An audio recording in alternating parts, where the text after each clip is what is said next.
દાહોદની Zydus hospital સામે સારવારમાં બેદરકારી અને દર્દીના સ્વજનો જોડે ઉદ્ધતાઈભર્યા વર્તનના ગંભીર આક્ષેપો સામે આવ્યા છે।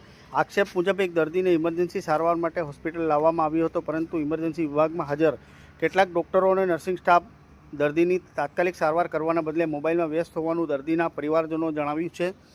પરિવારજનોએ સારવાર માટે વારંવાર વિનંતી કરી હોવા છતાંય યોગ્ય પ્રતિસાદ ન મળ્યો હોવાનો પણ દાવો કરવામાં આવ્યો છે। વધુમાં હાજર સ્ટાફ દ્વારા દર્દીના સગાવાળા સાથે ઉદ્ધતાઈભર્યું વર્તન કર્યું હોવાનો પણ આક્ષેપ કરવામાં આવ્યા છે। પરિસ્થિતિ ગંભીર પડતા દર્દીના પરિવારજનોએ સ્થાનિક ધારાસભ્ય મહેશભાઈ ભુરિયાનો સંપર્ક કર્યો હતો। દાવા મુજબ ધારાસભ્યએ ફોન પર હોસ્પિટલના ડૉક્ટર સાથે વાત કરવાનો પ્રયાસ કર્યો હતો, પરંતુ વાત કરવાનો ઇનકાર કરવામાં આવ્યો। ત્યારબાદ ધારાસભ્ય જાતે હોસ્પિટલ પહોંચ્યા હતા।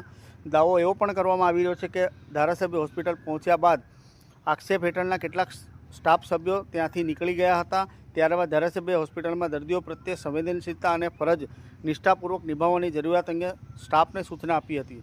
આ ઘટનાને લઈ સ્થાનિકો લોકોમાં પણ નારાજગી જોવા મળી હતી। કેટલાક લોકોનું કહેવું છે કે આવી ફરિયાદો અગાઉ પણ સામે આવી ચૂકી છે અને હોસ્પિટલમાં દર્દીઓ સાથેનું વર્તન તેમજ સેવા ગુણવત્તામાં સુધારો જરૂરી છે। સાથે જ બેદરકારી દાખવનાર કર્મચારી સામે યોગ્ય કાર્યવાહી, સ્થાનિક લાયકાત ધરાવતા નિષ્ણાત ડૉક્ટરોને વધુ તક આપવા અને હોસ્પિટલ સ્ટાફને દર્દી સાથેના વ્યવહાર અંગે વિશેષ તાલીમ આપવાની માંગ ઉઠવા પામી છે। હાલ આ સમગ્ર મામલો આક્ષેપો અને દાવા પર આધારિત છે। હોસ્પિટલ તંત્ર તરફથી સત્તાવાર પ્રતિભાવ અથવા તપાસનો અંતિમ અહેવાલ જાહેર થયો નથી। હોસ્પિટલનો પક્ષ સામે આવશે ત્યારબાદ વધુ માહિતી સામે આવે તેવું હાલ જોવાઈ રહ્યું છે।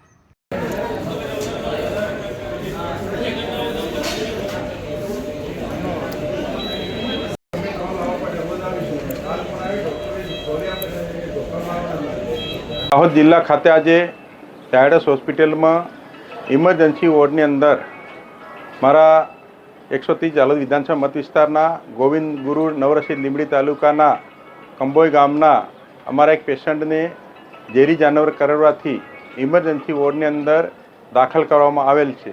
અને અમારા દર્દીના સગાવાલાએ મને ફોન કર્યો કે ધારાસભ્ય સાહેબ કે સારવાર ઇમરજન્સી મળતી નથી, તો એના માટે મેં ડૉક્ટરશ્રીને ઇમરજન્સી વોર્ડમાં વાત કરી। ડૉક્ટરશ્રીએ 10 મિનિટ સુધી મારા ફોન પેશન્ટે વાત કરવા કીધી, પેશન્ટના સગા સંબંધીએ, તો તે ડૉક્ટરે વાત નહીં કરી। અને દાહોદ જેવી ઇમરજન્સી ઝાયડસ હોસ્પિટલની અંદર ટ્રાઇબલ જિલ્લાના, છેવાડાના જિલ્લાના દર્દીઓ આકસ્મિક સારવાર માટે આવતા હોય છે। આવા દર્દીઓને જો સમયસર સારવાર નહીં મળે તો ઘણા દર્દીઓને ઓળખાણ હોય, ઘણા દર્દીઓને ઓળખાણ પણ ના હોય। રાજસ્થાન, મધ્યપ્રદેશ અને ગુજરાત જેવા 3 રાજ્ય અમારા ટ્રાઇબલ જિલ્લા બાંસવાડા છે, ડુંગરપુર છે, જાબાઝ છે, અલીરાજપુર છે, દાહોદ છે, તેવા 5 જિલ્લામાંથી દર્દીઓ અહીંયા ઇમરજન્સી સારવાર લેવા માટે આવતા હોય છે। અહીંનું વહીવટીતંત્ર, અહીંનું મેનેજમેન્ટ અને અહીંનો મેડિકલ વિભાગ ગામડાના ગરીબ લોકોના ભવિષ્ય જોડે છેડા કરે છે। અને ડૉક્ટરો બહારના જિલ્લામાં અહીં જે સુખી સંપન્ન પરિવારના ડૉક્ટરો છે એ આવી ઝાયડસ જેવી હોસ્પિટલની અંદર ડૉક્ટર તરીકે ફરજ બજાવતા હોય છે। આવા ડૉક્ટરો ફરજ બજાવે અને SC, ST અને સામાન્ય વર્ગના દર્દીઓના ભવિષ્ય જોડે છેડા કરે છે, તો આવા ડૉક્ટરોને ખાસ ચેતવવાની પણ જરૂર છે। મેનેજમેન્ટ અને વહીવટીતંત્ર જો ઝાયડસ હોસ્પિટલની અંદર અમારા જો ગરીબ છેવાડાના એક સામાન્ય નાગરિકની સારવાર ના કરશે અને જો એવા દર્દીઓને સમયસર સારવાર ના મળવાના કારણે જો મૃત્યુ નિપજશે, તો ઝાયડસ હોસ્પિટલનું મેનેજમેન્ટ, ઝાયડસ હોસ્પિટલના મેડિકલ ઓફિસરશ્રીઓ અને અહીંનું ઝાયડસ હોસ્પિટલના જવાબદાર કર્મચારીઓ અને પદાધિકારીઓ જવાબદાર રહેશે।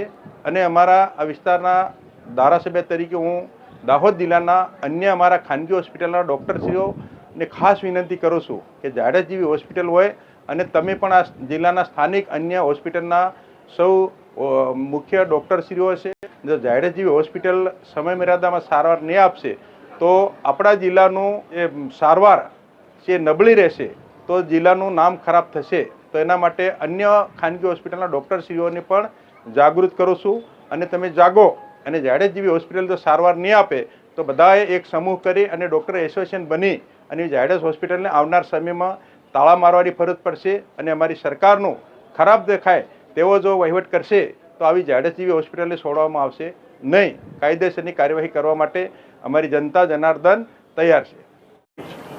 હા, અમારા લીંબડીથી રિફર કરીને અહીંયા હોસ્પિટલમાં દર્દીને ઝેરી જાનવર કરડવાના કારણથી અમે અહીંયા લાવ્યા હતા અને હું પાછળ રહી ગયો હતો. અડધો પોણો કલાક પહેલાં પેશન્ટ અહીંયા આવી ગયું હતો અને અડધો પોણો કલાક પછી હું આવ્યો ત્યાં સુધી ટ્રીટમેન્ટ ચાલુ નથી કરી. નહીં કરવાથી અમે અમારા MLA સાહેબને ફોન કર્યો. MLA સાહેબને ફોન કરવાથી અમે સાહેબે કીધું કે ડૉક્ટરને ફોન આપો, તો કોઈ ડૉક્ટર ફોન લેવા તૈયાર નથી, કોઈ ડૉક્ટર વાત પણ નથી કરી. અને પછી અમારા સાહેબ ત્યાંથી 20-25 કિલોમીટરથી જાતે સાહેબ આવે અને જાતે સાહેબ આવીને ચર્ચા કરી અને ટ્રીટમેન્ટ દવા દારૂ ચાલુ કરાવી.